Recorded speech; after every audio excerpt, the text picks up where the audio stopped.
Welcome to the spring 2016 iteration of Philosophy 2020 Self and Values here at Walter State.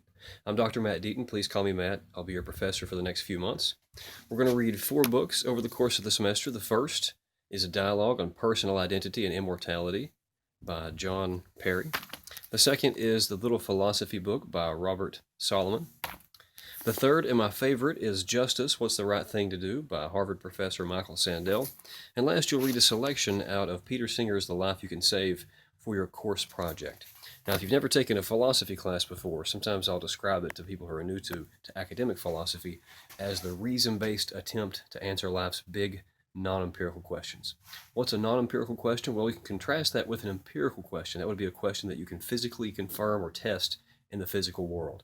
For example, an empirical question might be, how many rocking horses are on my front porch? I wouldn't have to speculate or guess or use my powers of reason to figure that out. I could simply just count them. So just look right here, 1, 2, 3, 4 rocking horses on my front porch.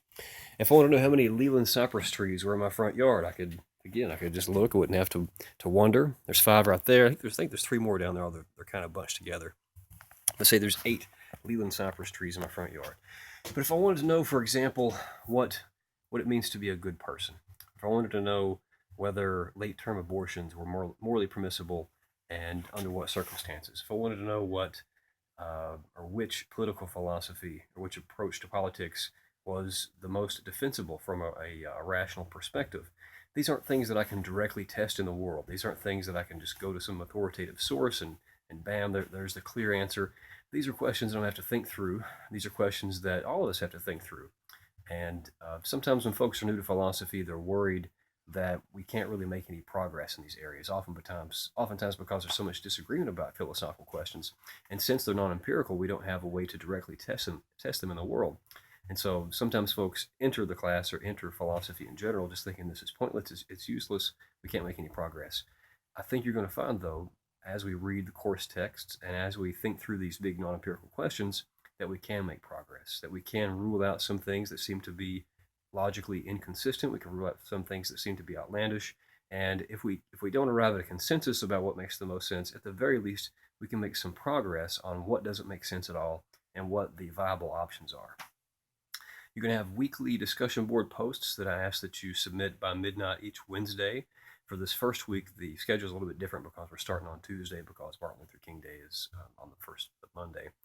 So it'll be due Thursday at midnight.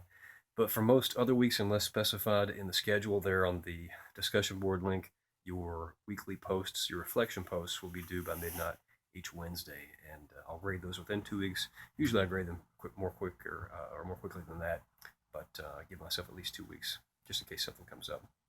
If you have questions anytime over the course of the semester, Walter State pays me to meet with you and answer your questions. My schedule is fairly flexible. I'm usually flexible around noon each day, each weekday anyway, and also at 5 each weekday. If you would like to do a Skype meeting or a phone meeting, I'd be happy to do that. Just shoot me an email there on eLearn and we can make that happen. I hope you find the course material interesting. Sometimes students will really love philosophy. Sometimes they won't really love philosophy, but it's obviously something that I think is interesting and worthwhile.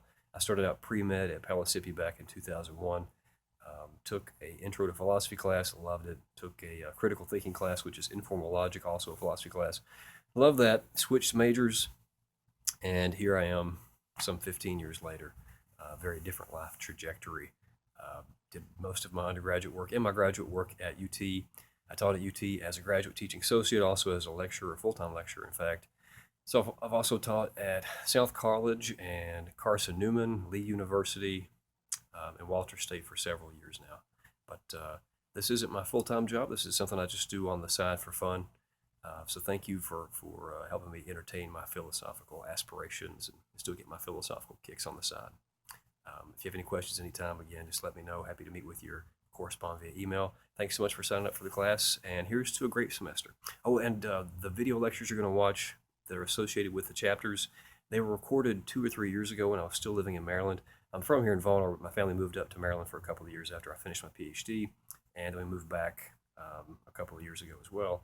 But I recorded those lectures up there and actually grew a beard over the course of the semester. I don't walk around wearing a beard now. It's kind of an ugly beard. This face is too handsome to cover up with hair. Uh, but when you watch those, I'll talk at one point about my German Shepherd who died. Sometimes students will see that in the email and they say they're so sorry. That happened, I think, 3 years ago now, so it's not as big of a deal anymore, although I still miss Murdoch. But in any case, just keep that in mind. Thanks so much. Look forward to getting to know you on the discussion boards, where you'll be encouraged and given extra credit to post videos yourself. It's okay for you to post text if you'd rather not post videos, but I'd much rather get to know you that way. I'm taking the time to make a video for you, and if you take the time to make videos for me, I'll give you bonus points and also comment on your videos directly rather than in the weekly aggregate response to class. Thanks so much.